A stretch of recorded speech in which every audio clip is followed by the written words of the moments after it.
as you know now, if you mess up the joint, you mess up the bite. Yeah. So tell me where you're from.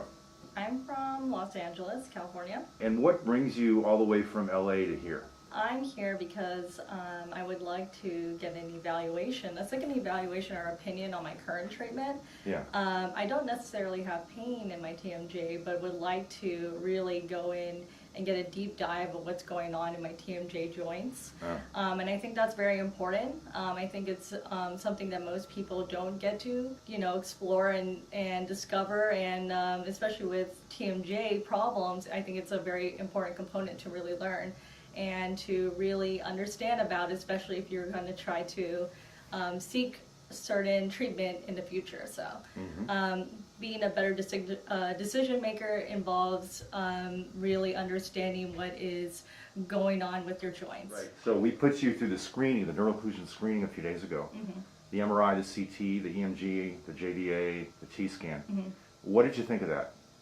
It was very different from anything that I've actually gone to really explore and actually learn about my joints. It's something that I've never gone into to take a look at, and it was very important. I think I came out of here really understanding a good component of what's going on in my jaw joints. Yeah. And it's a really big deep dive into what's going on, basically. It's objective. It's objective, and it kind of gives you a baseline of where you are in terms of how the condition of your joints are. That's what most people need in terms of seeking treatment, is figuring out what direction you need to take, and that involves figuring out where you are at a certain point. Yeah, proper diagnosis. Yeah. Precedes responsible treatment. Yeah.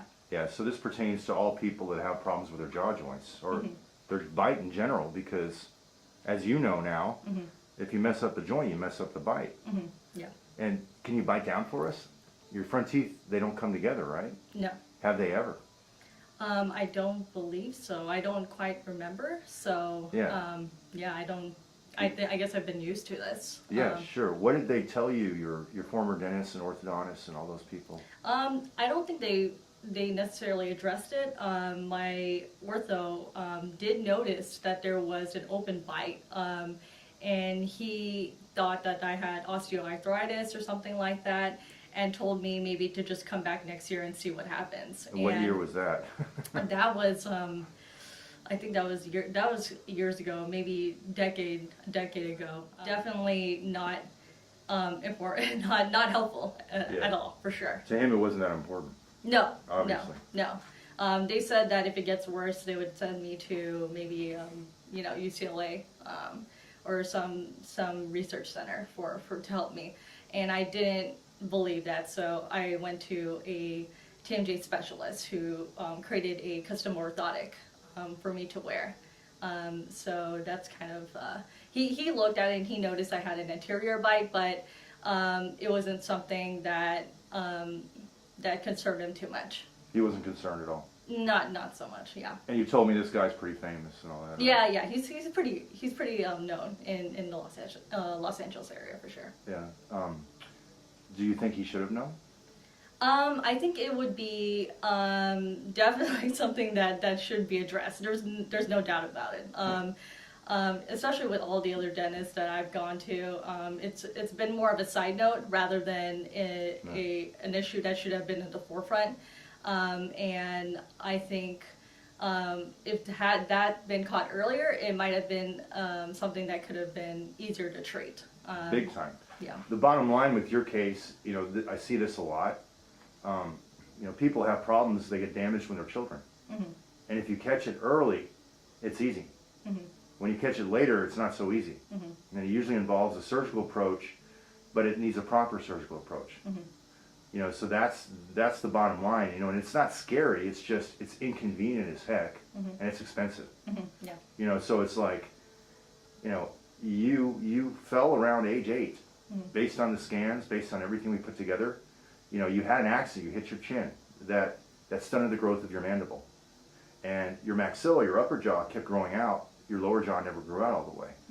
So essentially, things just pivoted open, and it's biomechanical. You know, and you tear the ligaments up in the TMJ, and that stunts the growth. It's real simple. It's not that hard a concept, but sadly, it's not taught mainstream. And there's a few references to it in the literature, and I'm actually contributing to that right now. It'll be published later this year. But in general, dentists have no idea, including orthodontists. And sadly, a lot of oral surgeons, you think that's kind of their purview, but you know, there's not a big return on investment. So most surgeons sadly don't spend a lot of time on it. And I understand it from a business standpoint, but from an ethical one, I don't. Do you have any advice for other people? I guess my most important advice, I would say, is that if you have TMJ issues, is to really evaluate the source of the issue first. Figure out what is the problem first. And it may not always come from a dental standpoint, like my case, which is the anterior bite. Is to really get someone in your corner who really understands how to diagnose the problem. And once you figure out where that point is, that's where the treatment to really be effective in the future and to really figure out a way and a plan or game plan to get you to where you want to be involves figuring out where you are first. So that would be my most important advice. Yeah, diagnosis precedes responsible treatment. Yeah, that's a big deal. So, the famous dentist that you were seeing in LA, what was his treatment plan? His treatment plan was a custom orthotic that involved finding where the muscles was most relaxed and happy. And that certainly addressed my problem at the time.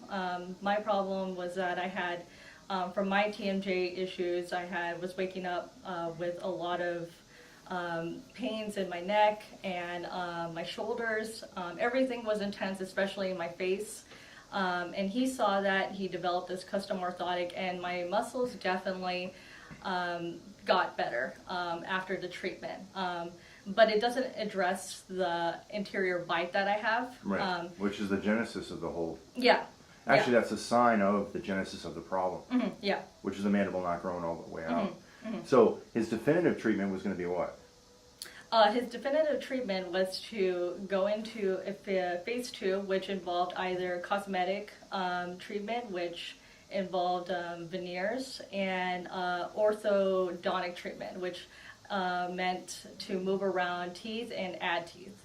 And I was not comfortable with it because I wasn't too sure whether or not this treatment in the long term had a lot of vitality and was something that a lot of longevity, since knowing that my current treatment was a little bit up and down.